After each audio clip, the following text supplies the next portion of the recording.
Okay, I have 3 o'clock. I'll call the meeting of the September 21st Rules and Appointments Committee to order. Ms. Only, if you will call the roll, please. Malinowski, Here. Barron, Here. Mackey. Here. We have a quorum.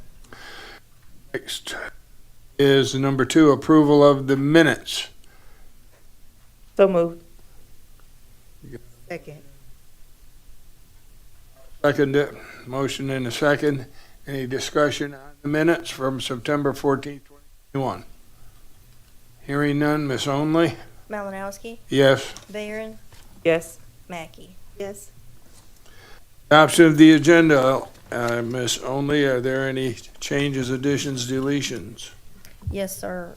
Miss Tina Green and Miss Megan Easler will not be available for their interviews this afternoon. Both of them have sick children. Okay, for medical reasons, Ms. Green and Ms. Easler, medical reasons in the family, will not be here for interviews. Other than that, we'll go with number 3, adoption of the agenda. I'll entertain a motion. Mr. Chair?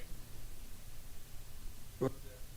Yes, sorry. I did notice, did we take off the item just to discuss recruitment? Did that item move? I thought it was on the agenda previously.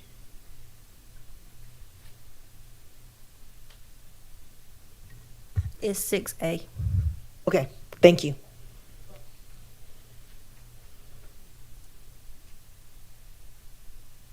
Motion to approve. Okay, we got a motion to approve, to adopt the agenda, Second. and a second. No further discussion, Ms. Only?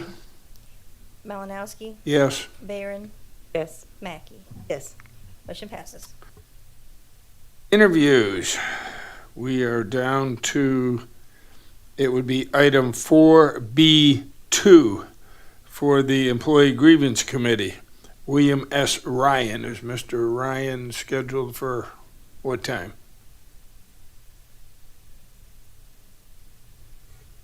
She said 3. 3? Oh, well, he's the third one, so that would 3:15, 3:45. 3:45, excuse me. 3:45. Since he's not here, because it's only a little after 3 and the other 2 can't make it, let's continue on down then for the items for action. Where we ended up last time was discussing the rules, and we were in the middle of discussing not in the middle, but we were discussing 2.4 censure. And the last notes that I have is that we decided that the accused would be allowed to talk for 5 minutes, that each member of council would have 3 minutes, and that's provided that the member wants to talk, following any members of council wanting to speak for 3 minutes each, the accused then would have the opportunity to speak for a maximum of 15 more minutes. And if that motion did not receive a second as far as to censure the individual after all discussion, and or if seconded does not pass by a 2/3 vote of the full council, the matter is concluded. And I have there would be reference in the record to the member having been censored and found either not guilty or no motion to continue. And that's where we ended last week. Is there any other discussion on that one? Mr. Chair, we were having some discussion about whether or not if a council member was found not guilty, whether or not it should be included in their file. We did have some, I think that was some of the last discussion that we did have. We did, and what I realized after that discussion, we had already ended the meeting, was that this is being done either in an executive session initially, and then coming out and reporting out after the executive session, so it would still be a matter of the minutes of council. So it would still be in the minutes.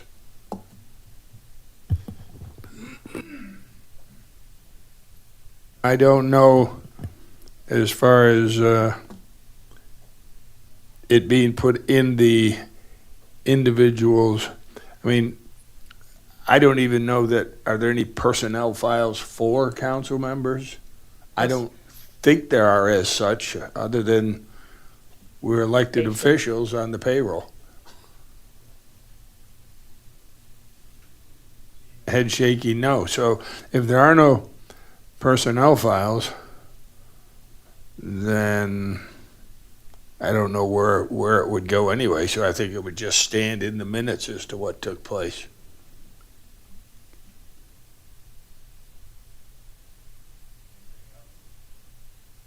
I was going back to read the statement because I think that if it's in here that says something about this file, then we want to take it out. And I don't know if I just wrote it down in my notes as a file, but I wanted to make sure that we're not overlooking something that needs to be taken out.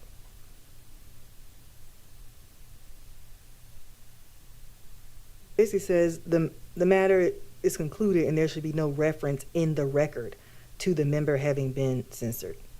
So I'm assuming the record is referring to the minutes. Okay. And I think that's what we need our parliamentarian for, who is not here at this moment. So why don't I'll put a question mark there, and let's come back to that one as opposed to sitting here trying to figure that out, and we'll move on. So I'll make a note that 2.4 in that paragraph, we've got a question, and we'll, if Miss Only, if you'll make sure that the parliamentarian is here at the next meeting so we can get some answers to these questions. Mr. Chair, Yes.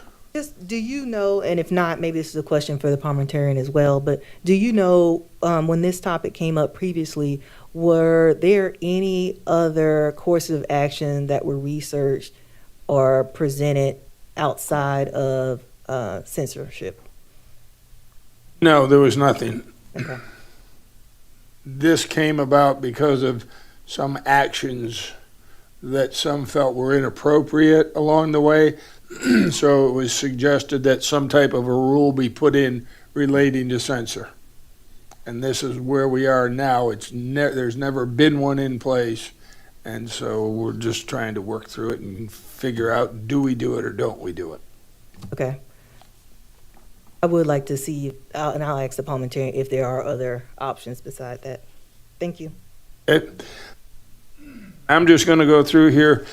We'll call out the numbers. If there's any comments or discussion on it, we'll just go ahead and let's speak up and have it. We're at 2.5 points of order appeal.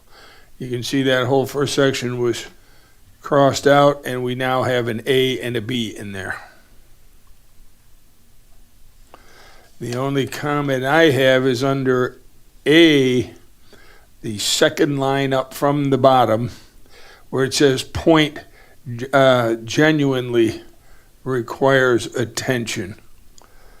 So the whole sentence is, the point of order is an order when another person has the floor and can interrupt a person speaking if the point genuinely requires attention. I think if the point requires attention, how are you going to determine genuinely or not?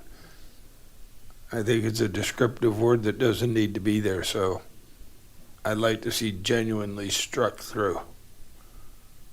Unless that's what's already done here. It is, okay. I didn't know if that was my strike through or somebody else's. Okay, how about under B 2.5, the appeal? Any comments on that one? All right, hearing none. 2.6, participation. Anything? No? So, Yes, go ahead. No? I guess, so when it talks about except when the chair maybe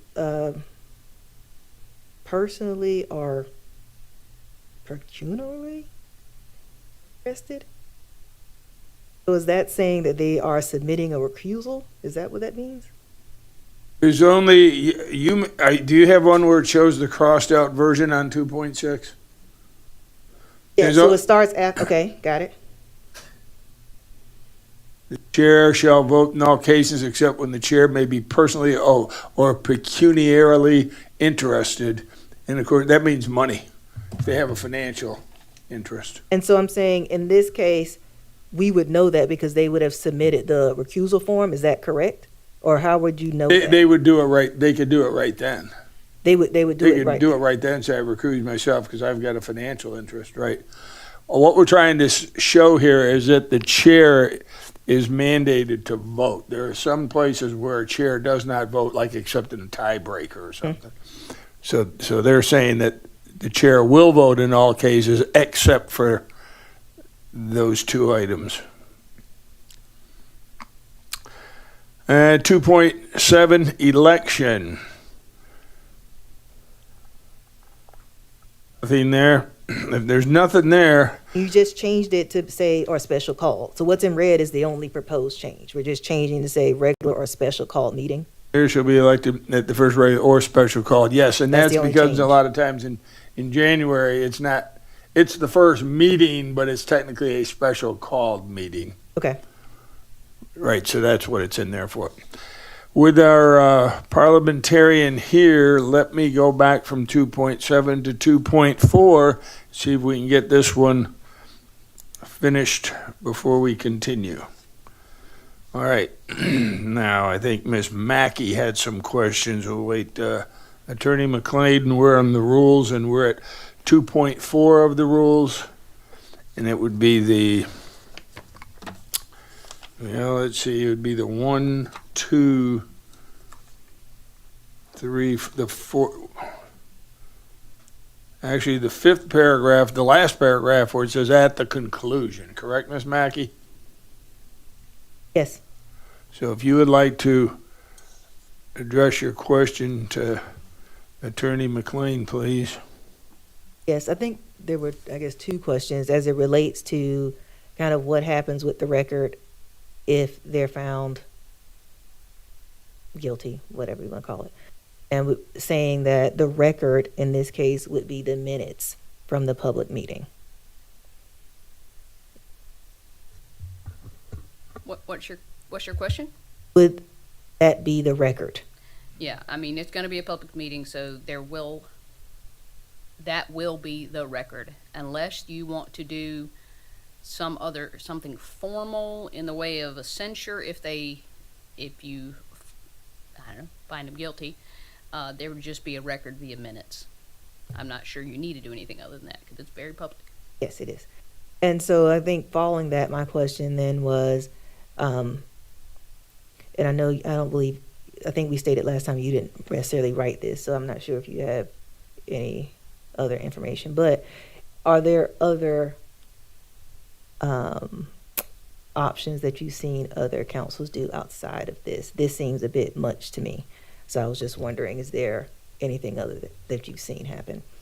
I have not, and I didn't write this. However, sometimes on the listserv we'll talk about things like this, but I will tell you that most councils that I'm aware of just avoid such things because it's very difficult. You were each voted in, you were elected, and so the general feeling is up to that group of people to take care of that, right? Now, this is fine. I mean, it doesn't mean anything in the sense that there's no punishment for it other than public.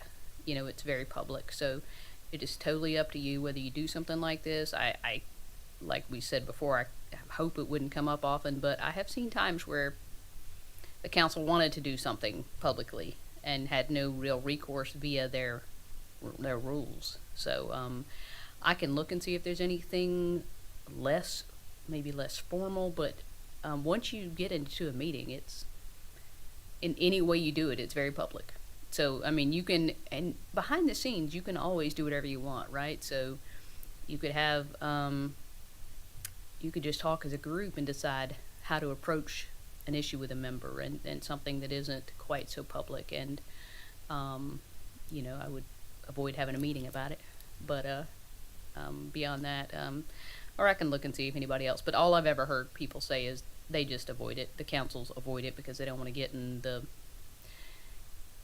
the way of the people electing who they want.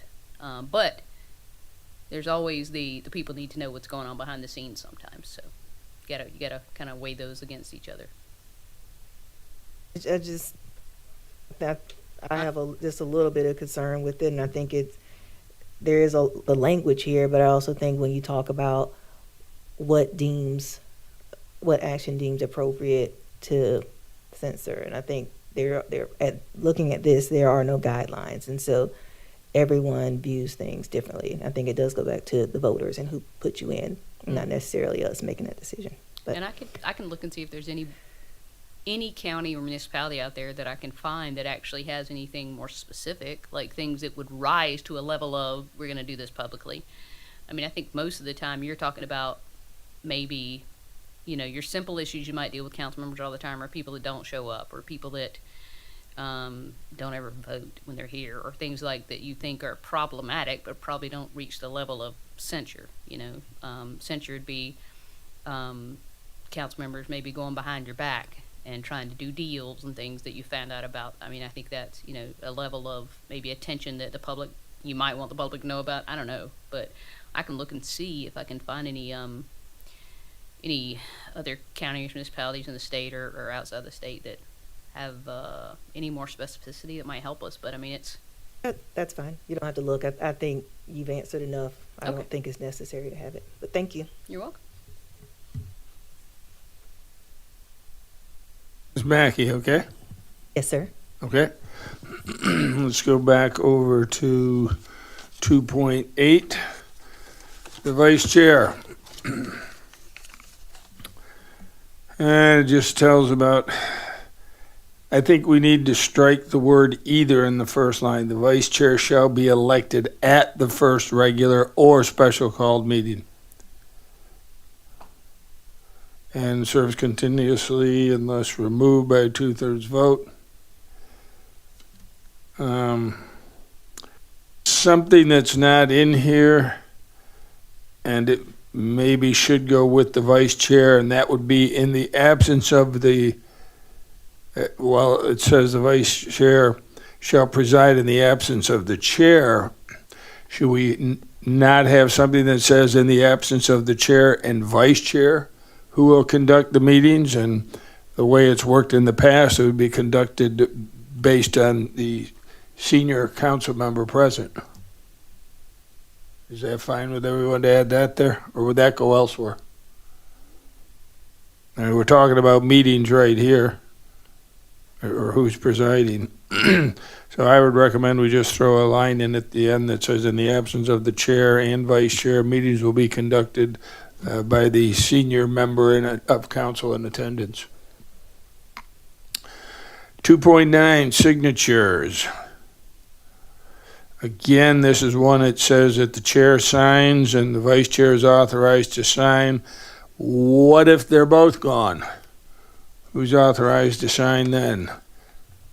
Ms. McLean, or? Yeah, I mean, typically speaking, you're not talking about something that happens that quickly. So once we get this done, you're talking you know, I don't know, Michelle could answer that, but a week or so at least later, probably before we get the thing signed. So we don't need it, generally speaking, on an emergency basis. I can't think of a situation where we didn't have a vice chair or a vice chair around for a couple of weeks, but that, again, it's up to y'all. I don't think I'd go too far down the chain, though, because these are official documents. So. Okay, that's fine. Mr. Chair, Yes. Ms. going Maggie. back to vice chair. So when you talk about the chair not being here and the vice chair not being here, going to the senior person on council to then lead the meeting. If a chair is here and the vice chair is not, is there a need to have anybody else in that place, or can you carry on? Yeah, usually somebody has stepped up, and for example, for the citizens' input, somebody reads off who signed up. And I don't know if it's just one of the people, I think it was just one of the people who's immediately sitting next to the chair or the vice chair. Other than that, there's no other outside duties? Okay, thank you. Okay. All right, down to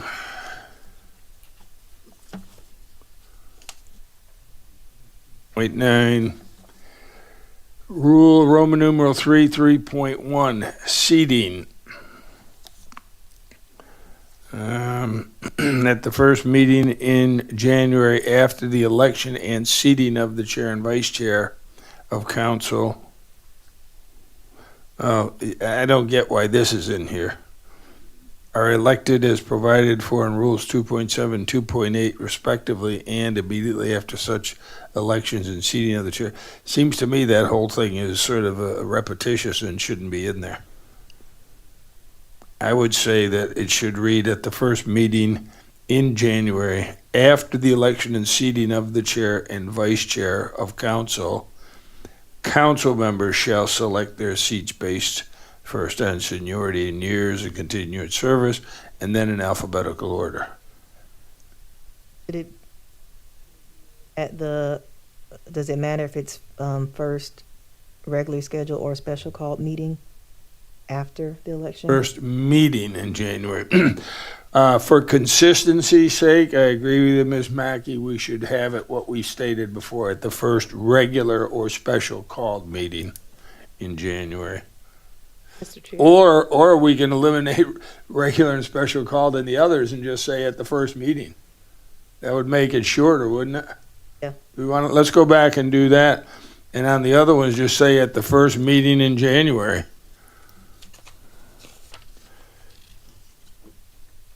That is 7 and 2.8?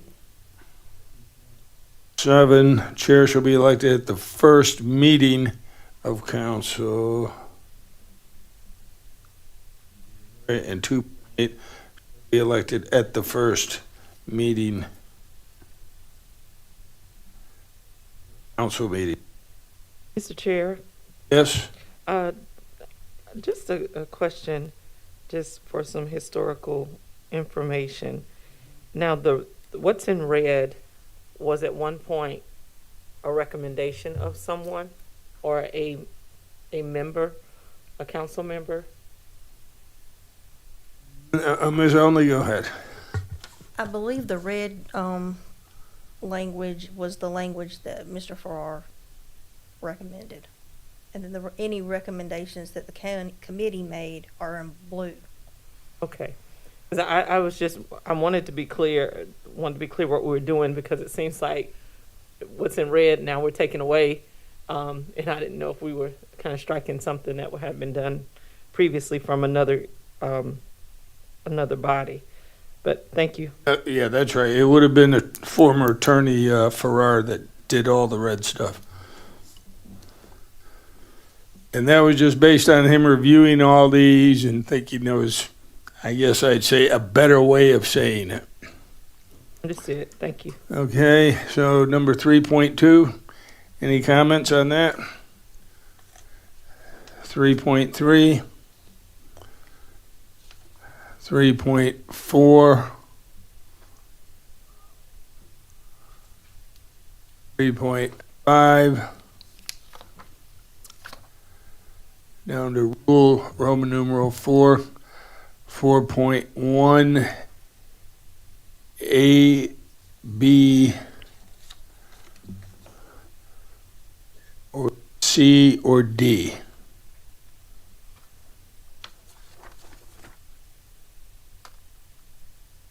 I was going to make a recommendation for a subletter E that says ad hoc committees shall follow the same rules as standing committees. I don't believe we've got any rule on that. Ms. McLean? And I was just actually about to recommend that because I know that I had several discussions with Ms. Newton about it recently, and we need to address it in some manner anyway. Think that would be a proper place to put it then? Absolutely, yes. Okay, so subletter E, ad hoc committees shall follow the same rules as standing committees. Go ahead, Mr. Racio. Thank you. I- Sorry, I'm a little bit behind here, but one of the things that I've come up on, and maybe this is what Ms. Newton was talking about, was trying to point people towards like minutes and agendas and things for ad hoc committees, and they're not listed on the website in the same way that the other committees are. So it would be my recommendation that they get the same kind of treatment in terms of information being put on the website. I guess we can put that one when we get to the meeting portion and it shows how meetings or where meetings should be listed. Would that be correct, you think? Which is down at 4.5 or somewhere else in here. Ms. Only, can you make a note of that and see where we can put that? Okay, 4.2, organization. 4.3, jurisdiction. 4.4, agendas. And I'm thinking also this is maybe again where we want to address ad hoc committees, where it says appropriate written backup for all items of business to be included in the A&F, DNS, and ad hoc committees must be delivered electronically to administrator's office no later than 5 p.m. on the date 2 weeks prior to the committee's scheduled meeting date. Mr. Malinowski? I don't know. Yes. Can I ask, now, as we're on this issue, what do you think that means and what does it do for council? Because I think it's been confusing and misused over time. And I'm not saying it necessarily needs to change, but if you're talking about backup material, well, I mean, if you're talking about something that came up, a motion, let's say, somebody made a motion tonight, we have a meeting next week. Well, you're not going to have backup material for that motion in time for the next meeting. So does that motion really need to wait until 3 weeks from now? I'm trying to figure out what you're really trying to do here. If you're talking about agenda items to go to committee and there are deadlines for that, that's one thing. If you're talking about any item that comes before council and goes on an agenda, all ad hoc committees, I just want to make sure that we're addressing what we want to address, and you may be, and we know what we're attempting to say here. So just when you read it, just make sure there's nothing else that comes to mind or that you really appreciate how the rule is working now. My understanding of the reason for this rule was that if it's going to be on a committee agenda, that there needs to be time to provide information for that particular item on the agenda. And since we have the rule that you could make a motion 24 hours prior to the meeting, you could have a motion on the agenda 24 hours before it. It gets put on the committee 1 week later, but there's no time to have any backup information. And so I felt the time was there to give staff the opportunity to research and provide some type of backup information rather than place it on the agenda and not have anything. Mr. Chair, Yes. I don't necessarily think that the 2 weeks prior to the committee's scheduled meeting date allows council to operate efficiently. I think especially if we're operating and adding ad hoc committees into this, especially, oftentimes there's work that needs to be done, and waiting 2 weeks to discuss something sometimes just isn't necessarily efficient. And I think that you could very well get something within a week's time frame and have it on the agenda and talk about it, and the committee move forward with it. So I don't really think that the 2 weeks prior should be a deal breaker in discussing things in committee and pushing the work forward.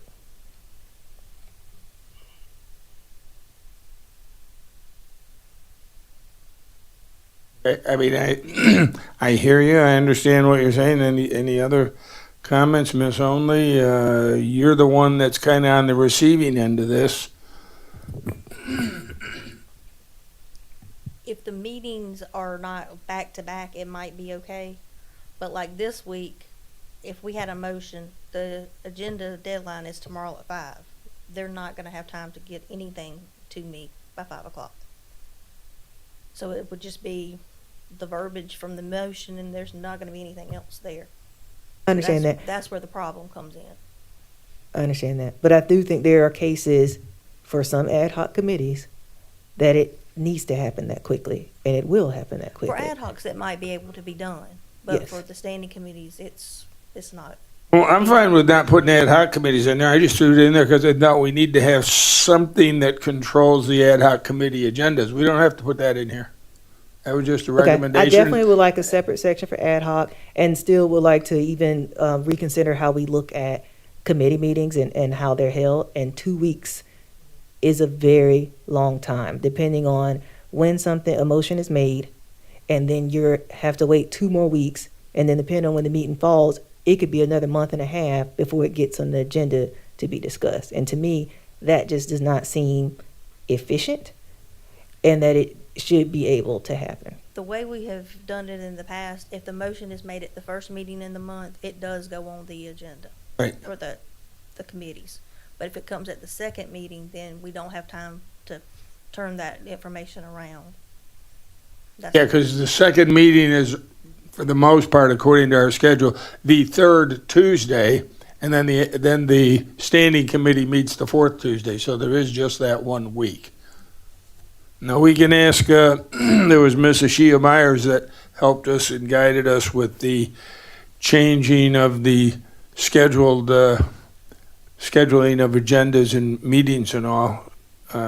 Maybe we could direct that to her and ask her if she feels that some type of a change is possible here.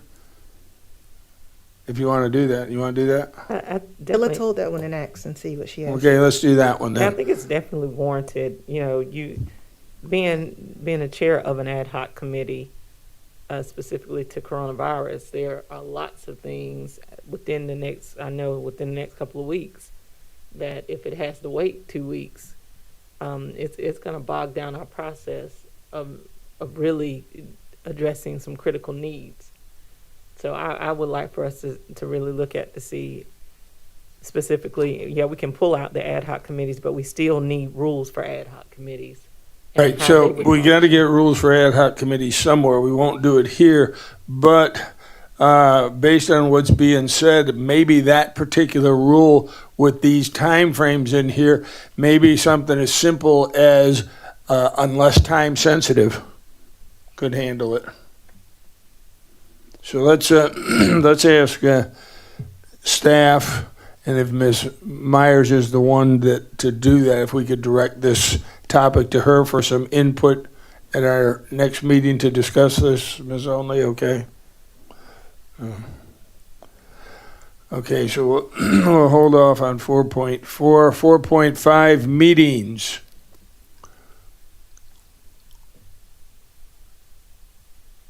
Is this, Yes. okay, and I'm just asking, is this necessarily true? Is the committee chair the one that is really selecting locations? I thought location was just a standard deal, that it took place in the same place every time for consistency.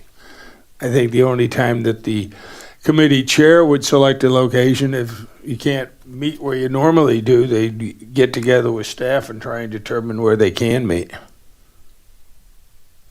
Now, if we want to change anything there, we can. What do you recommend?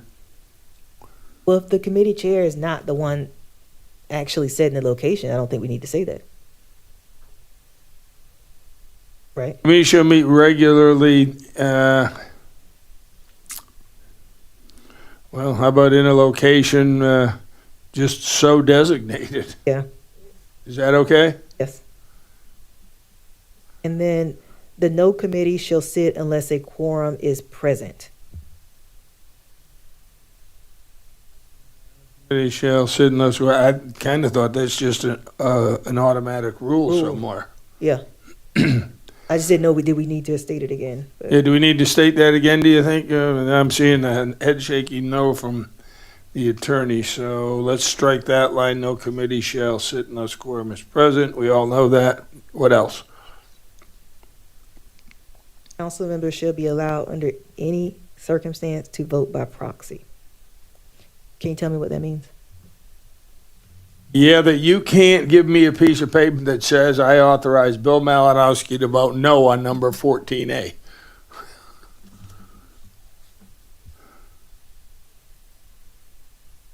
Next.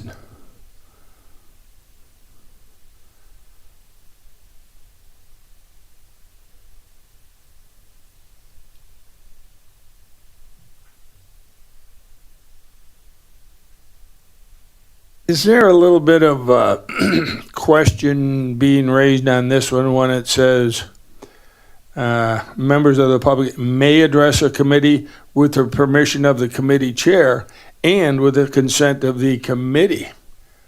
So the committee chair can say, okay, Ms. Black, step to the podium, I'll allow you to address. And then somebody can say, point of order, I think the committee needs to vote on it. I mean, we should that kind of happens have in my one or the committee. other, shouldn't we? That just happened in my committee. Did it? Yes, last week. We had a couple elected officials that were told that they could speak. We allowed for them to speak. However, there was varying opinions as to whether or not they were allowed to speak. So, Well, I'm kind of leaning toward that they can speak with the consent of the committee. that's why we definitely need to make sure that we're clear on this, because there were varying opinions. One was the committee chair could give the permission, and then the other ones, we just don't do it. Yeah, I'm kind of thinking if we start doing this, these are the rules for committee meetings, and if we start allowing the public to speak at committee meetings, it could get out of hand. Yes. In general, I think it's not done.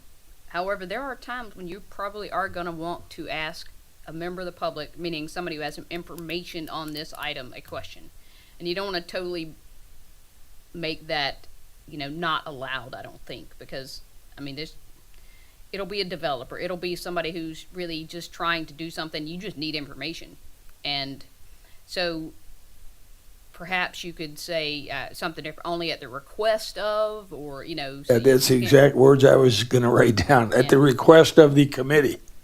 so anything, or just give yourself an out there. I think definitely, but I'm wondering, even, and I'm using last week as my filter. If we were to take a vote on from last week, some critical information we would not have been able to receive.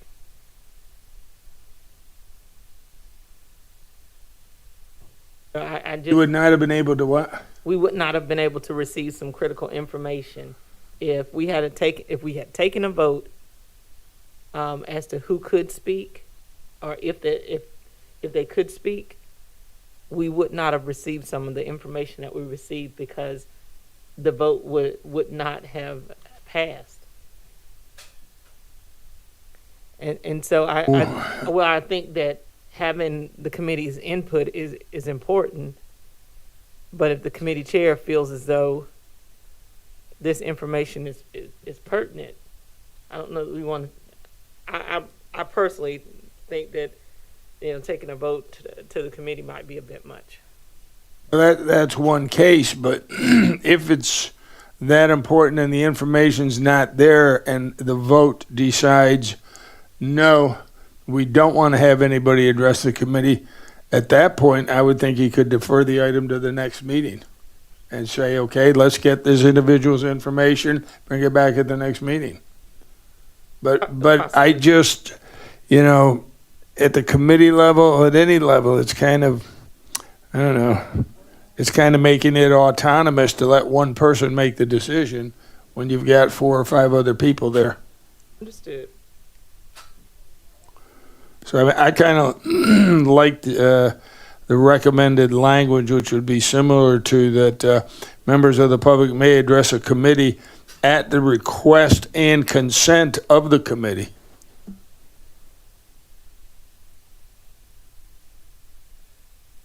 That's fine, I can live with it. Okay. Then it says, however, any material that the citizen intends to present, including audio and visual, must be provided to the clerk of council prior to the meeting, except by leave of the committee. Again, it's the committee that's going to make that decision.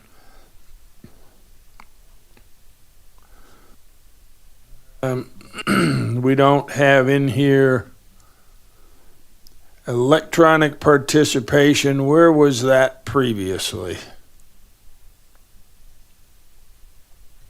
The only place that electronic participation, I think, is special call meetings.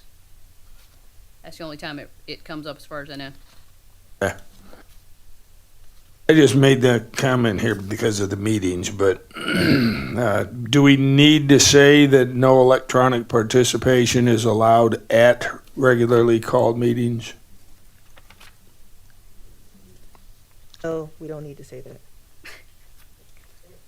I think we had some discussion. That was in a motion I have later on in the agenda that we get to discuss.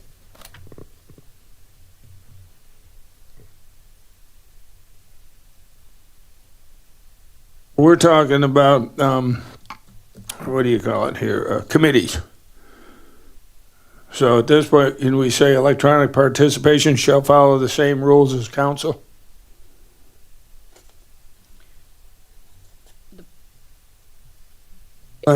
The problem I see with that is we don't really have a special called specifically meeting of a committee.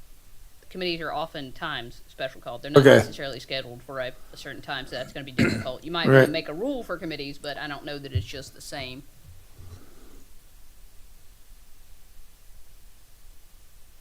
Okay, so I'd make the recommendation that electronic participation is not allowed at regular committee meetings. Well, to that point, in these days of being in a global pandemic, then if it's not allowed, then I guess, and maybe our attorney can speak to it. If it's not allowed, I guess as long as we're in a state of emergency and we're meeting virtually, then it is allowed. We allowed it during the pandemic, so maybe if you want to add the verbiage, absent exigent circumstances. But I think that, and I don't want to put words in Ms. Mackey's mouth, but the spirit behind the motion that she has out is to be able to allow for us to have more flexibility and when it comes to remote participation. And I think that same flexibility we want to carry from special call to regular call council meetings to our committees. I think that some of that, there needs to be some continuity across the board. The only time the flexibility is allowed for electronic participation is during special called meetings. As Ms. McLean said, you cannot have it during regularly scheduled meetings, and the committee meetings are always regularly scheduled. As the rules stand now. So That's as- correct, and part of yeah. that is you're going to have people that start to take advantage of a rule like that because they don't want to drive in here, they don't want to show up, they'd rather be watching their favorite TV show or sporting event while they're participating in a council meeting, and we need people here. That's what everybody, I hope, ran for, was to represent the people and represent them at council, not remotely from home. Mr. Chair, I agree. I do think we need everyone here. And I think with COVID, the one thing that we've learned is that you can participate in meetings and any other learning activities without necessarily being in the same room with people. And I'm not talking about sitting at home watching your favorite TV show, But if you are out of town for a work trip, but you're still free in the evening, you still want to be able to represent your constituents and log in and still participate in a meeting, because you do need your 9 to 5 job, but you still want to be there to show up and participate and be involved. And I think that the flexibility should be there for our council members to participate as much as possible and not miss a meeting. I think the goal here is to give you the opportunity to not miss a meeting. If you're sick, as a fellow council member, I want you to stay home. I don't want you to spread your germs. But you may feel well enough to still log online, and I would love to still have you participate and keep your germs at home. And so I think this option allows us to increase flexibility and allow council members to continue to represent their constituents who voted them in. I hear what you all are saying. It's just that my opinion is, as I said, I believe that I'm not going to call people a liar, but I believe they like to stretch the truth and take things to their advantage at times when it presents itself.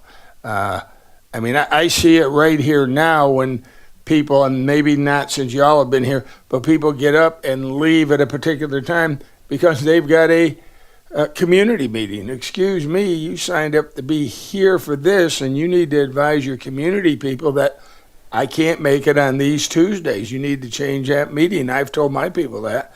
So to skip a council meeting to go to a community meeting where you may have 15, 20, 50 people versus the 30,000 people you're representing, I think that's not proper judgment. But we can leave this open and we can, I guess, discuss it with the full council then if you want and see what everybody has to say. I think so. And there's still my motion on the further down the agenda too that we can discuss. Okay, I'm gonna put 4.5 meetings discuss with full council. All right, we've got 3:45. Is that Mr. Ryan right there? Let's take a break from this and call Mr. Ryan down and conduct his interview for the Employee Grievance Committee On executive session. over wherever. The chair was taken.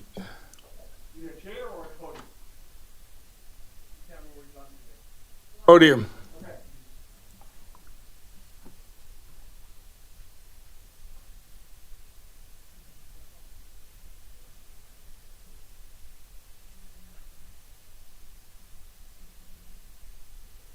This won't take long, Miss McLean, if you want to wait. Okay. All right. Okay, we're now in executive session for the interview portion. And Mr. Ryan.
employee, and one of the 3 seats is an alternate. The other 2 are regular, full-blown appointees. I will entertain a motion. Mr. Chair, Yes, Ms. Barrett? I'd like to make a motion that we accept Mr. William Ryan to serve on the grievance committee as one of the full vacancies. I don't know if I want to say full vacancies. I have a motion. Is there a second? Second. Motion and a second. There is no further discussion. The motion is to appoint Mr. Ryan as one of the full-time seated individuals on the Employee Grievance Committee. Ms. Only? Malinowski, Yes. Barron, Yes. Mackey. Yes. Motion passes.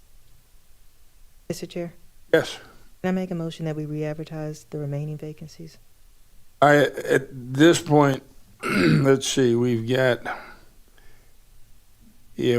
one that's applied, but will be so there'll still be one left. Is that one being advertised yet or not? Not yet. Not yet. So, okay, go ahead, and I'm gonna lump them in together when we get to council, okay? Okay. Motion to Motion to advertise re-advertise. the 3rd vacancy for which there have been no applicants, okay? We need a timeline on that. A date. It'll be advertised based Internal, on when the yeah. clerk's office does their advertising. The next vacancies will be advertised in October. Well, since this is an internal one, can't we go ahead and move forward with internal postings? Or are we only, Yeah, you're right, we don't need to Yeah, advertise that's- outside, because it's you're internal. absolutely right, Ms. Mackey. I can have HR update their posting. Okay, so to be advertised immediately since it's internal, all right? We need a second on that. Second. Okay, motion and a second to advertise the remaining vacancy for the Employee Grievance Committee and that it be advertised immediately since it is only an in-house appointment. Ms. Only? Malinowski, Yes. Barron, Yes. Mackey. yes. Motion passes.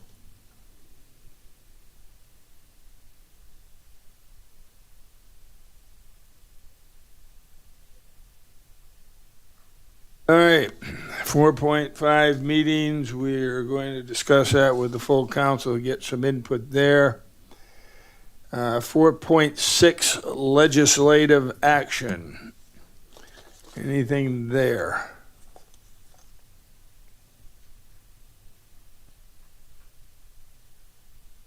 I would see is down under B, what I would call a typo, because up in B it says items for information discussion or preliminary action. And then it says right after it for items on the agenda for information discussion and or preliminary action. I don't know why we repeat that. Other than, we could say items on the agenda in the main heading of B. Items on agenda for information discussion or preliminary action. And then down below, what would remain would be the committee shall take one of the following actions by majority vote. And there they are, 1 through 5. And is this applied to, I guess when you get to 5 and you talk about the standing committees, so none of this applies to ad hoc committees? Is that correct? Or? Know what I'm thinking, and do we need Ms. McLean to maybe just make a separate section for ad hoc committees? Would that be best? Probably, or you're gonna have to go through all these and break down and see which ones make sense to you, because right now, none of it really applies to an ad hoc. Right now, there is no rule that tells any committee, other than these standing, what rules to use. All right, so I'm going to make a note that we need an ad hoc committee section for rules. And so anybody that comes up with anything they'd like to see in that section, I guess we'll send it to Ms. Only, and she can compile it and just present it to us at the end separately, and we can see what's there that we would like to do. Will we be sending this request to full council for their input as well? Yeah, let's do that.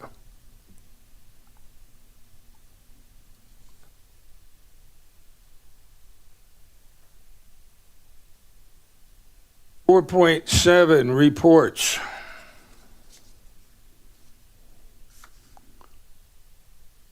Four point eight, recommitting.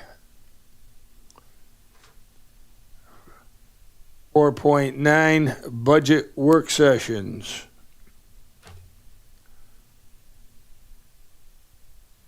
4.10, motions forwarded to a committee. Or, sorry. Yeah, hold on, Mr. Acio. The budget work session made me think of, do we have any rules around regular work sessions? About clarifying how they're formed, who calls them, or anything like that? Not to my knowledge. Does anybody feel like we need any clarification about how any of that works or should work? I think we probably should, because we seem to have many more of them now. So When I first came on to council, we had quite a few that during those first few months, and then we kind of got a lot of things underway, and then we had a kind of a gap period, and now it seems like we are back in the period where we're looking at several work sessions upcoming, and it, I don't know if more rules is just more, or sometimes more is too much. Just wanted to voice that out loud. I think having clear guidance when we gather is helpful. That's my take on it, because we know what we can and cannot do. We know the expectations of what should happen in these sessions, and I mean, I'll use the chair of this committee as an example. Had not for these rules, so many rabbit trails that I would have loved to have went down. No, this is not what you're here for. You're here for this, and I think that clearly defines what we're set to do. So I'm for putting rules in place. And if I can, I forget how we do things. It's been a while since we've had a work session that was not a budget work session. Do we, is that considered a council meeting that we have to notice? Do we do that with an agenda and such, and then we just have, and just the item on the agenda is like the presentation and questions or something? Yes, ma'am. Okay, so in a way, maybe I'm talking myself out of this because we don't really need a work session because it operates, those kind of manifest as special called meetings. They are special called meetings, absolutely. Having said that, we treat them in a way that's a little different, but mostly they would fall under your regular council meetings as a special called. I can't think of a circumstance right now where we need to change that, but you absolutely can. I mean, so it's a council meeting, you have to notice it, there's an agenda. A portion of your rules already discusses a special called for a special purpose, which this would be, so it's up to you. Okay, so it sounds like we're covered for that, and the way that it gets called is the way that any special called meeting gets called. It should be. I don't know if that's absolutely what we're doing, but generally speaking, your council needs to, somebody needs to request that, and then y'all put it together like a special called meeting. I'm assuming we're doing that. I'm not positive. Okay. I'm getting a look from the clerk. Do you want to speak to that? Yeah. I was gonna say, usually it's like a big topic. I think I broke protocol. Really, you should be calling on the clerk. Okay. Say the southeast sewer. Say that And again? The southeast sewer, that was a big thing. And we just really need information presented to you. You don't take any action at the work session. So that's the difference between the special call and the work session. There's not an anticipated, as fact, we don't take any action at a work session. It's just for y'all's information more so. I think maybe we could add in here for the budget work session, I mean, maybe you want to make that A, and then put council work sessions as a B, and under each one of them, you could indicate that the fact it is a work session, a quorum is not needed, as the session is for the receipt of information only, and no action is taken. I guess we could add that in there. Ms. Barron? Yeah, I was just thinking to that, if our attorney says that it's treated as a special call meeting, then that eliminates what you just said. That's why I said that, because it is a work session. And Right, so, To the extent that it is a meeting of council with 6 members, then it has to be noticed and you have to follow FOIA, okay? If you notice it and only 5 members show up, you can still go ahead, you can still get information, because you're not taking a vote or anything. You don't need a quorum because you're not taking a vote. However, if you're attempting to have more than 6 or more members, an actual meeting, you gotta just, for purposes of FOIA, you have to treat it like a meeting. When you get there, that's kind of, 2 members show up, feel free to go ahead. You're just taking information, so I hope that helps. and that's why I threw that out there. I guess makes sense. it was all in my head, it just didn't all come out. I got it. You're transposing all the way down here to me. I got it. So maybe, Ms. Only, you want to do that with 4.9, like an A and a B. And that way there's no doubt what a work session is for. All right, now we're on 4.10, motions forwarded to a committee. Again, I think under the ad hoc committee section, we need to put in there what happens to motions or directions from the chair or staff on ad hoc committees.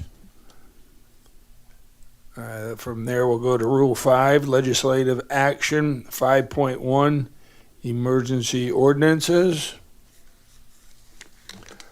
5.2, Other Ordinances and the Required Readings. I only see one typo, and it's down in the second paragraph in the red. Any ordinance that does not receive 3 reading approvals, it should be approvals, plural, by council. 5.3, levying tax / incurring debt / amending budget. Here.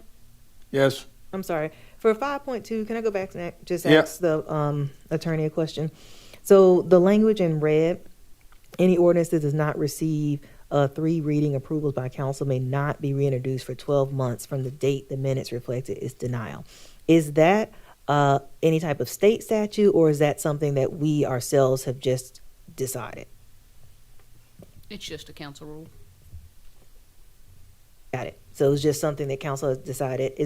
Do you have any, guidance as to why 12 months?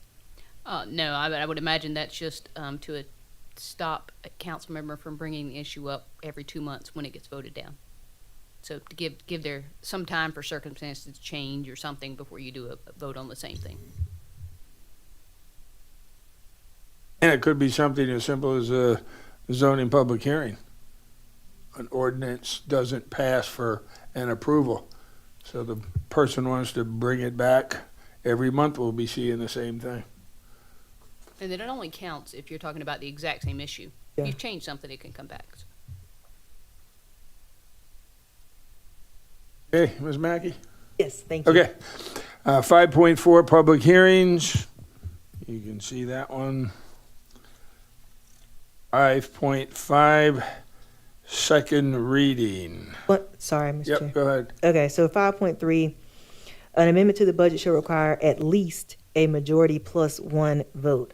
So is there a reason why we say at least a majority plus 1 vote versus 2/3, or same thing? Is that a state statute thing, or is that just what we decided? I'm not aware that there is a state statute, I can look that up and make sure, that requires anything other than a majority. So that's going to be a council rule. Certainly not, it doesn't require any 2/3 or anything, but I'm not even sure it requires a majority plus one in the state statute, so I think Okay. we're Can fine. you- I will verify. Yeah, could we verify that, please? Thank you. Okay. Now we're down at 5.5, second reading. I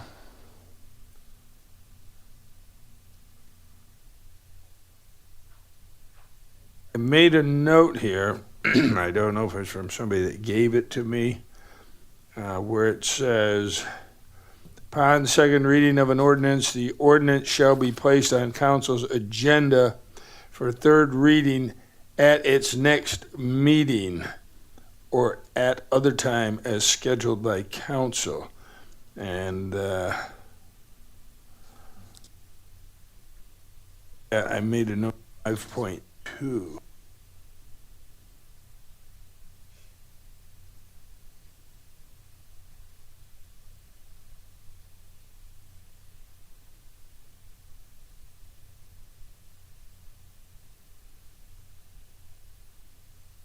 Okay.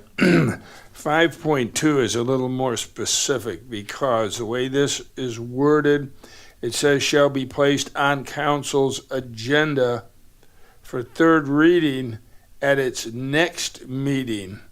But if you read 5.2, it says, other than emergency ordinances, shall receive approval at 3 public meetings of council on 3 separate days with an interval of not less than 7 days between the second and third readings. An ordinance shall be deemed passed upon third reading and approval, and thereafter can be rescinded only by motion. So maybe, because over here it says that you need 7 days interval, not less than 7 days between second and third reading. If we take this rule on second reading where it says, and will be put on third reading at the next meeting, if we don't have 7 days in between, we got a problem here. So we need to make those two consistent for third reading at its next meeting, providing at least 7 days has come in between. Yes. That is a state law. What's that? Thank you. The 7 days is a state law. Just thought I'd jump on in there. Yes. Okay, so we're good with that one. 5.6, third reading. Not a lot there. 5.7, debate. 5.8, motions during debate. It's kind of the same thing, they've just been worded a little differently. Four of them. 5.9, substitute motions. 5.10, amendments. The old 5.11, closing debate, has totally been struck through. My question is why?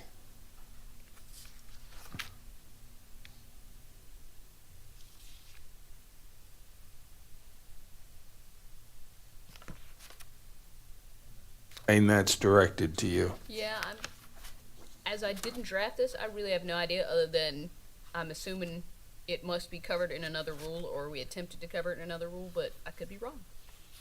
I'd have to go back and look. I don't know. Sorry. Okay, could we impose on you to try to find that out, please? I will, absolutely. Mr. Racio? Well, I mean, couldn't the same thing be accomplished by calling for the question or something? Or tabling something? Like, that could be done in a lot of different ways. It may have just been seen as extraneous. Possible. Yes, calling for the question, ends debate. So let me just check on that. There may have been something. I'll check with Brad actually and see if he has some recollection, or I think he gave me some notes on this too. So I'll see what he was trying to accomplish. Okay, so you'll check on that.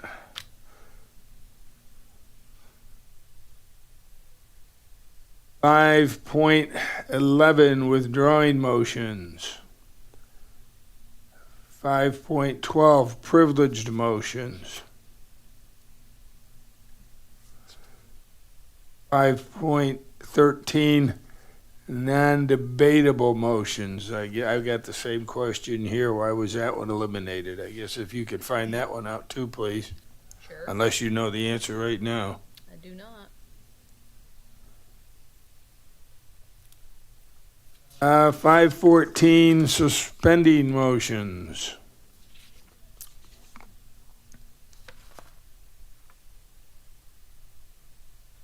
.15, motion to recess.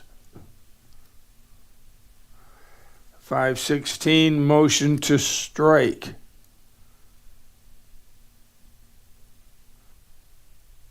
And 5.17, rejected motions. Again, I just don't know why both of those were deleted. The only thing I could think of too, and I'll have to check, is if these are verbatim what Robert's rules would do, you wouldn't need to have them in your rules because. Okay. But I'll check that. Okay, Just to make sure. that's very good. That could be it. 5.16, delays. I have one word that I'm looking at as a typo unless I'm reading it wrong. It says, "The chair shall entertain no motion that would have the effect of unnecessarily delaying the business of council." We don't need the word "to." Mr. Chair, Yes. I guess based on your experience on council, can you speak to what the intent of that means? Who is deeming what's unnecessarily? For the delays? Yes. Well, Ms. McLean, you want to do it, or, I mean, The I'll, chair would make that determination. And that's gonna be something that, a member could appeal, but it's gonna be up to the chair. Thank you. you got that then? Okay. Number 5.17, defeated actions. 5.18, voting. This has been a real, I guess, tooth puller for a long time. Down at the very last one above proposed rule, it says, "Votes shall be recorded in the minutes." However, if you didn't vote, your vote's not going to show, and I believe that the clerk on this one has been indicating present but not voting, correct? So that takes care of those that don't vote. 5.19, proposed new rule, voting for board and committee appointments.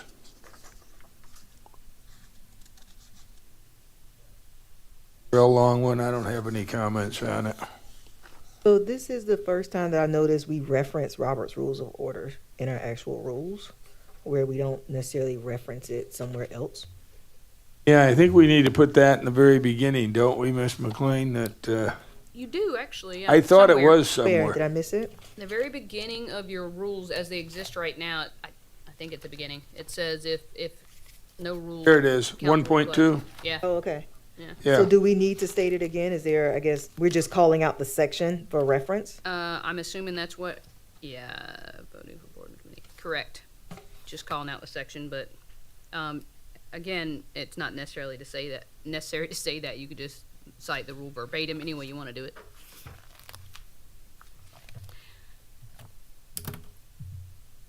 And, Ms. Seems- Mackey, there is no statute on, the actual one you asked about. Told me to check on the majority plus one for levying or amending your budget. Just Okay. regular voting rules apply. Okay. I would like to go back and just make note of that, Mr. Chair. Which one? That's where she asked a question about amending a budget, levying. It was the section. 5.3, 5.3. It's not statutorily required to have a majority plus one. So that is up to you guys. I guess 5.3, what did you want to do, Miss? I don't think it needs to be a majority plus one. I think it can just be a normal majority vote.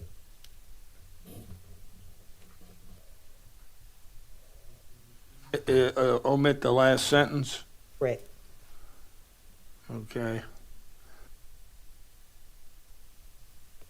Which the omission for the benefit of the clerks will be an amendment to the budget shall require at least a majority plus one vote, i.e. at least 7 members of the council.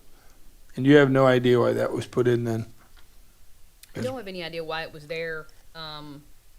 It must have been at the request of someone, but it's not statutorily required. I just read the 2 statutes about. Okay. 5.20, 5.20, dividing question. All right. I'm sorry, just going back to Hey, you want to keep up down there. 5.9. Go ahead. Look, you've had time to sit on these, Ms. Malinowski. This is my time. All right, so 519, we talked about just listing the particular section for Robert Rules of Order, and I guess I wanted to pose to committee, do we necessarily need that? We do not call out any other particular section anywhere else, and if we address it at the beginning, is that even needed? That was my only Okay, question. where are we looking here on the, 519, that's First sentence. 518, that's where I got it wrong. 519, this method of voting is based upon chapter 13, section 40. Like, do we need that if we don't use that? right, we haven't reference called anywhere else? anything else out. Ms. Yeah. McLean, you think of any reason why we need it? Let's eliminate that and shorten it up. So take that out of there. Brad's been gone a while. We're a little behind the times. Okay. Okay, Ms. Only? 5.19, reference to Robert's rules. Right, ready to go? Yes. Okay, let's see, 5.21 reconsideration. 5.22 public inspection. Kind of like we're all standing at attention and the public walks by, I guess. What does that mean? Just publishing it on the website? The full ordinance shall be made available for public inspection. Well, Go ahead, Ms. McLean. it's also not true. They're in legal. I mean, they're not housed in the clerk's office. Clerk's office.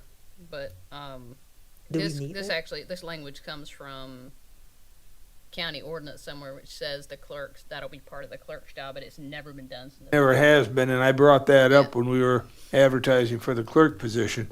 So it should be inspections through the office, the legal office, right?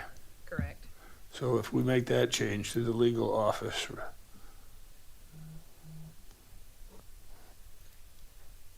Okay. 5.23 resolutions. 5.24 proclamations. Then we're at Rule Roman numeral 6. Mr. Chair, Yes, question for you. With proclamations, right? the chair should be signing off on these? Says proclamation shall be signed by the initiating council member and by the chair. Correct.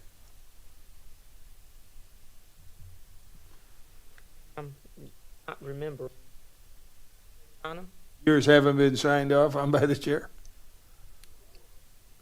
It's not traditionally what we've done, and I didn't even know this rule existed, but it's also, I don't know that it's required and seems a little odd because the chair may not agree with whatever whatever proclamation this one member wants to do. So that's up to y'all.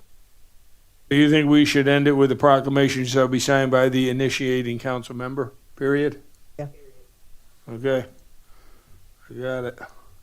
And then we keep, and shall not require action by council. So, comma, and shall not require action by council.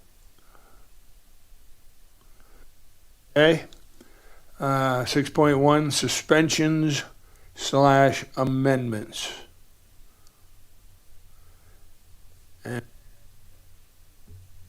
Do we know where this language came from? You know where this came from? Yeah, the language in red. Don't know, other than Brad put it in there. I'm gonna call Brad because y'all keep calling his name way we too do call much his name a today. lot, yeah. He did actually draft all this. Some of it came from, he looked at the model rules from SEAC, so it's possible some of it came from there. Some probably came from talking to members, but I'll have to check on this part specifically. I'm not familiar, so. And I don't know if down on 7.1 where it's been eliminated as far as the officials to serve the council, I don't know that's so much a rule versus something that we know and others know. Do you think we need that in here, the officials that council appoints? I don't think you need it in any way. It's also, you also hire the attorney too, so I mean. Yeah, I you know, the but attorney, the administrator, the I'm clerk. not, yeah, I'm not really sure why. Yeah, I'm fine with it not being Yeah. there unless somebody else wants it. All that's done via county ordinance anyway, so. All right, anything else?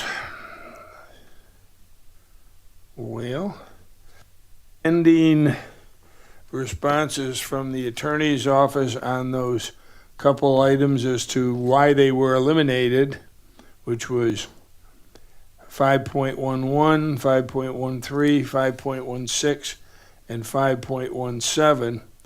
Unless you want, if you think 5.3, which was the majority plus one of 7 we don't need, then that's done. Correct. And the clerk will take care of 5.19, which is omitting the reference to Robert's rules. We need discussion yet on 4.4 agendas. We also need to come up with a separate section. It could be at the very end there, or at the end after the committees, after standing committees, ad hoc committees, and put the rules in there. The meetings, 4.5, we're going to discuss that with the full council. And we're going to send the full council an email that lets them know that in the Rules Committee, in reviewing the rules, has determined there is nothing that addresses ad hoc committees, and we believe that there needs to be some specific rules for ad hoc committees to follow, correct? And so we would like input from any council member. When's our next meeting, Ms. Only? October 5th. October 5th? So why don't you put in a date that you believe will give you time to type up whatever they send in? And I'm thinking, based on past experience, you'll have little to none as far as the input. Maybe not with the new group, but with the old folks, that's how it Don't was. underestimate us, Mr. Malinowski. No, that's, yeah, I'm sorry, I'm going on past history. 2 days. So we have a new group that is very, very participatory in what they do. Okay, and then we've got 4.9A, budget work sessions, and B, council work sessions, a little explanation of what's there and the fact that no quorum is needed and how that it's primarily for receipt of information and discussion of same. Are we good, everyone? I kind of tried to go back and give you what we felt we're still continuing on, and if we are done with that, then let's move forward with the, let's see, the next, that takes care of the rules for now. And then under 5A, number 1, I don't know if we need, well, that's something that would go in a rule if you think we need that.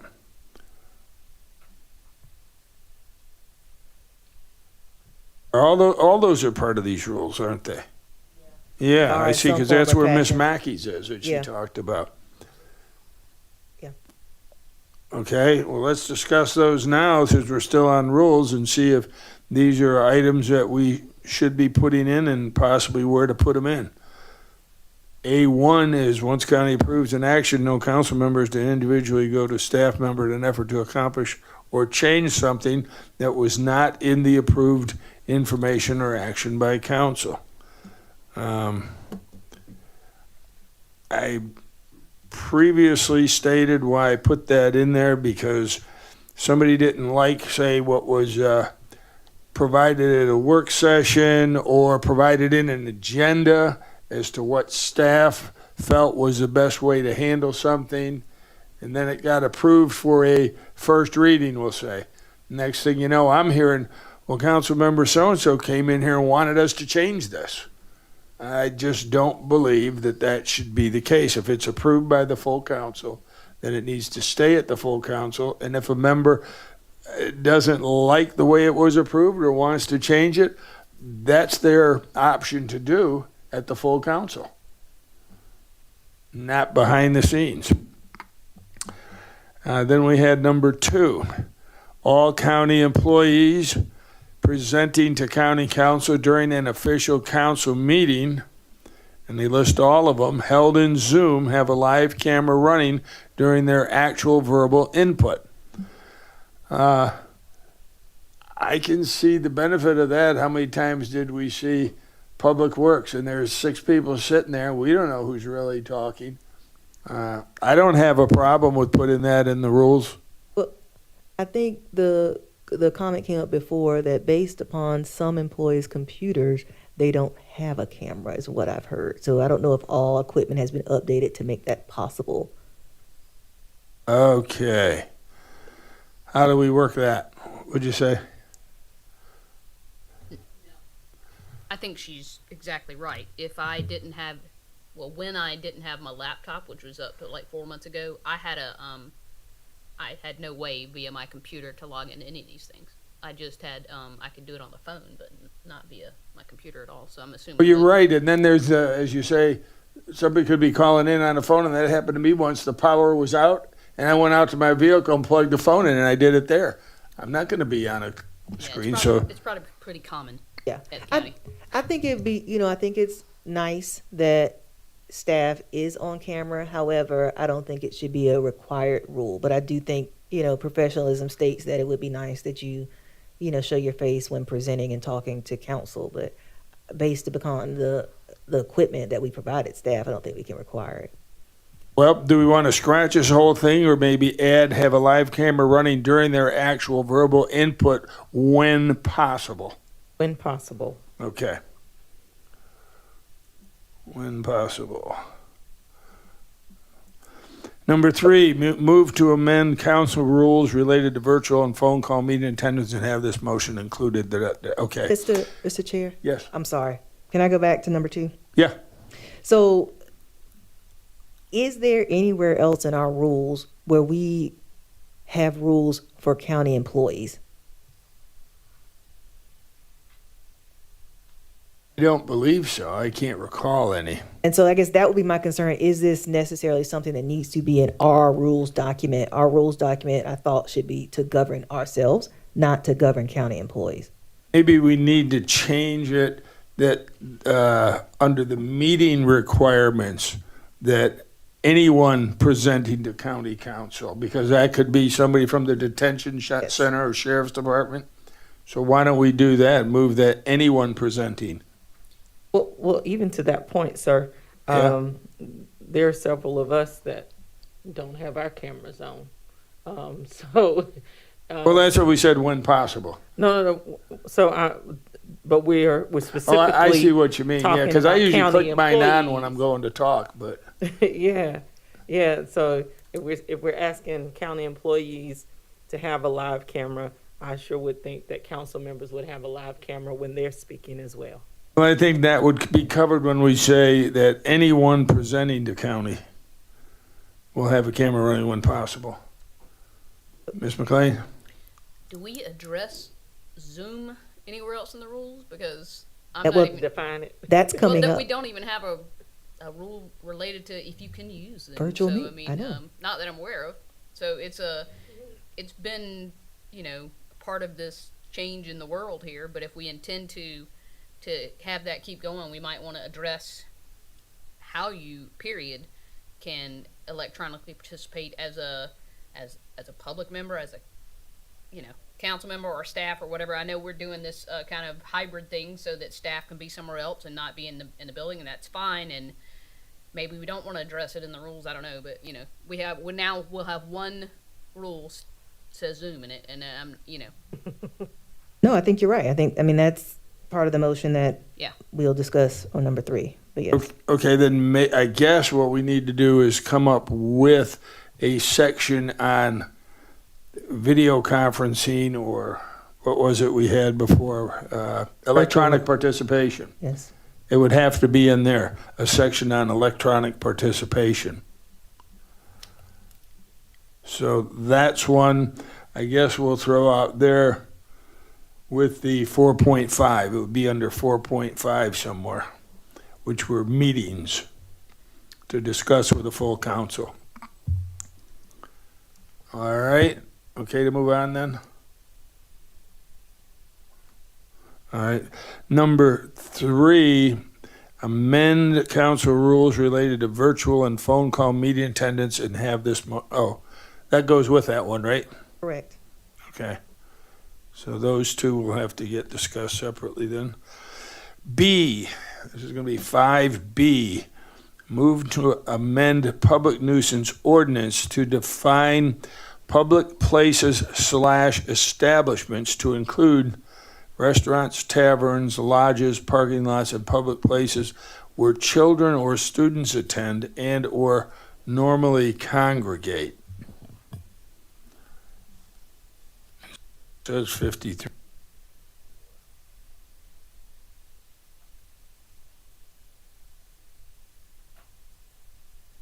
Can somebody kind of tell me what we're trying to do here?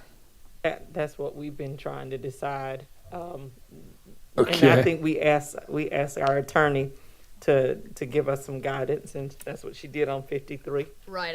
The only thing I can say is, if it has to do with children and students, I think that it's already covered by the language. I don't think we need to be that specific because it talks about places where people would congregate. So, beyond going back to Ms. Dickerson, just going by the language she said, I think it's already covered. Okay. That's best I could do there. Everybody fine with that it is already covered then? Yes, so are we marking this as complete then? There's no further discussion needed? Yeah, we'll just make the statement that it's already covered in current public nuisance ordinance, correct? Ms. McLean? Yes, sir. Thank you. Okay. In current.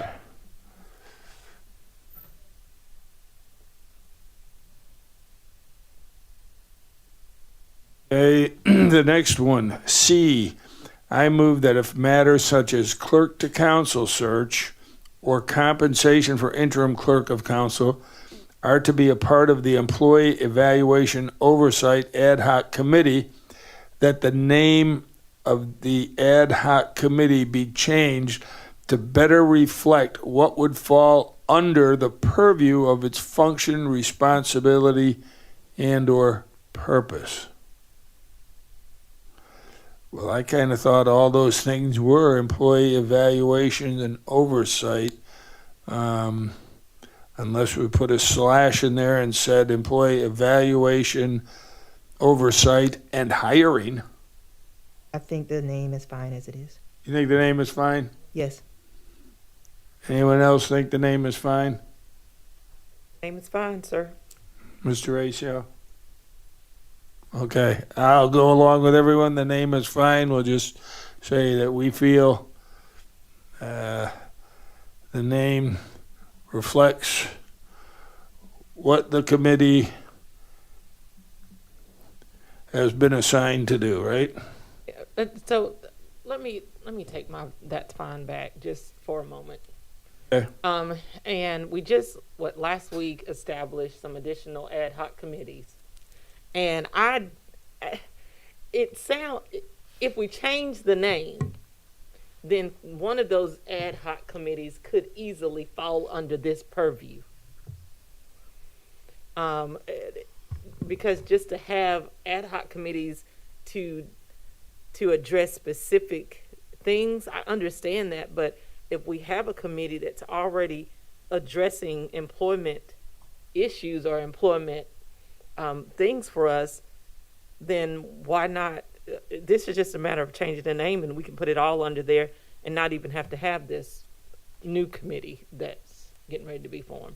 That's my opinion on it. Well, every time we come up with something else that we're going to address under that committee relating to employees, we have to keep extending the name out and out, right? Right, so if we change the name to, that is more of a broad perspective that talks about employment and or evaluation, then we're covered.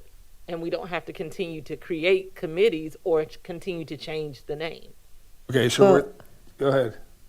I see what you're saying. I think in this case, the two that were the two that were created, I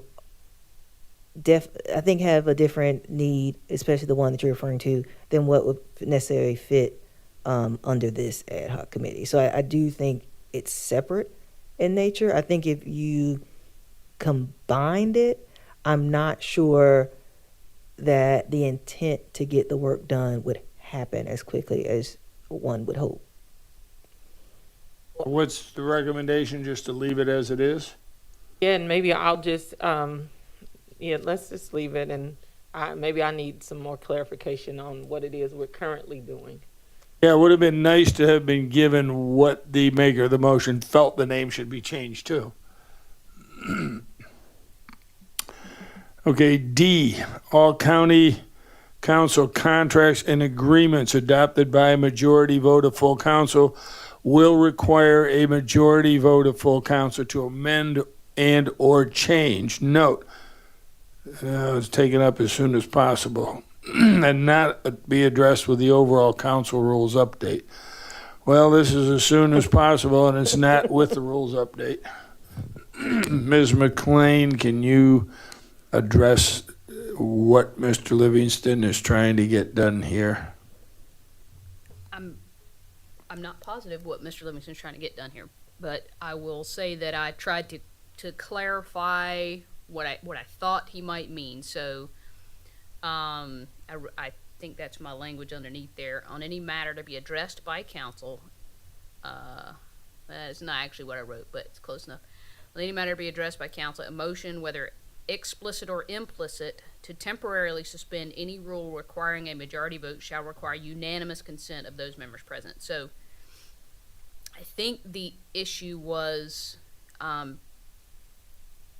trying to avoid the issue we had where council ended up making a decision without 6 members voting on it. And so, and it happened to be that that's what the motion was, but he doesn't want that to happen again. That anytime we're gonna do something that would typically require a majority vote, that if we're gonna undo that, you need unanimous consent.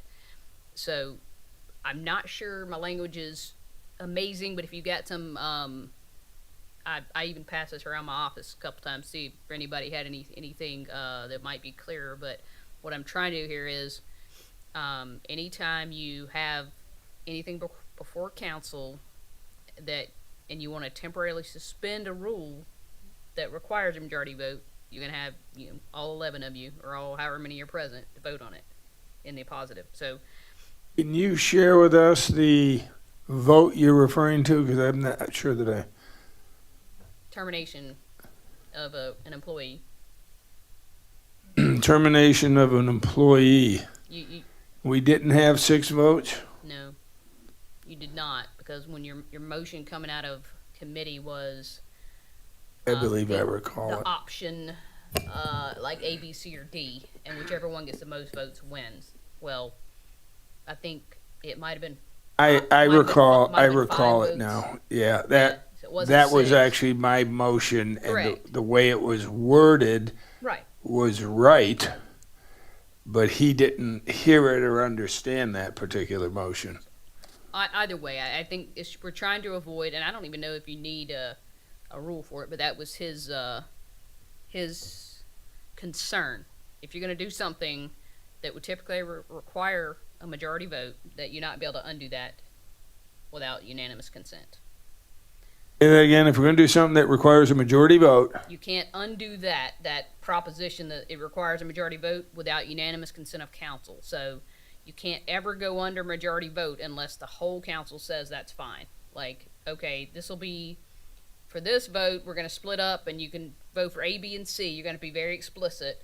and say, even if, A gets 3 votes and that's the majority, A wins and that's fine. I mean, you're going to have to do all that by unanimous consent. Everybody's going to have to agree to the new voting rule for whatever you're doing.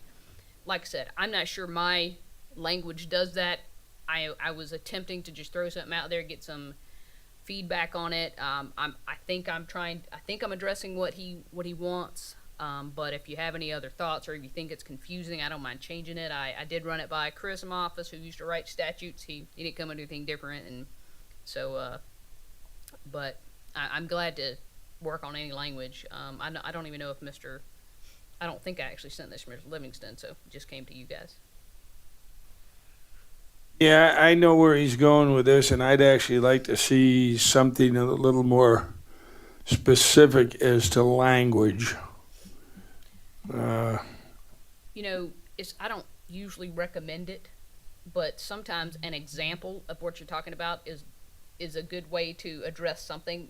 So, for example, I can put something in there that would explain what you're doing. I don't typically recommend that, but sometimes an issue is just by its nature a little confusing, and you want to give clarity to that. And I can live with that. If y'all would like that, I can add something more like that. Well, I right now am against doing this, and I'll tell you why. Because even though the council, as a majority, votes to get something implemented, if you've got 4 different options, it's kind of like with appointing these people on boards, committees, and commissions. We may have 4 people for one position, and we vote, and it's the one that gets the most votes that we appoint. And that's kind of like what we have here. If we've got 3 or 4 options, the option that received the most votes becomes the winner. And it's not necessarily the majority. It's the majority out of all that was voted on. It's called a plurality, and There you go. That is actually, yes. And it's allowed, but it is whether you want that to be prohibited in your rules is up to you. But yes, there are occasions, and you're talking about these specific instances usually where there's many options that you could vote by plurality. And he is. Well, I wouldn't Mr. Livingston mind does not- seeing. does not I wouldn't prohibit mind seeing in the rules that plurality votes are allowed. At the time that those specific, those particular motions / choices are brought up. Right now, I mean, I don't mind drafting anything for you, but so this was Mr. Livingston's motion, so you just need to decide if you're just going to send it forward and let the council decide, or if y'all want to make a recommendation or whatever on the actual language that I presented. And, obviously he's going to want to see something back. Well, I read your language. I don't know if it clarified anything for me. Yeah, sorry. I think it might if you do the for example. Okay. I will add that. And Mr. Malinowski, you're welcome to vote it down, but I'm gonna make something to clarify that a little more with a for example. Okay, when you clarify that, can you give the 2 examples and use mine also? Now we've got 2 of them to look at. Okay. I can give you language about plurality as well. Right. Okay, so we're going to hold that one here for further info.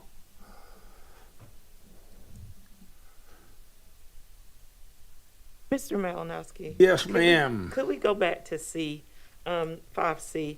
C, Could we hold that as well? Well, right now we are, okay. It's- Yeah, we haven't moved them out of here yet. but- Okay. Everything's still on hold. Okay, good, because I just need a little more. Yeah, the only thing we have on tonight's full agenda are the appointments, correct? So, and until we direct the clerk's office to put these other ones on there, They're gonna remain here. they're going to stay here.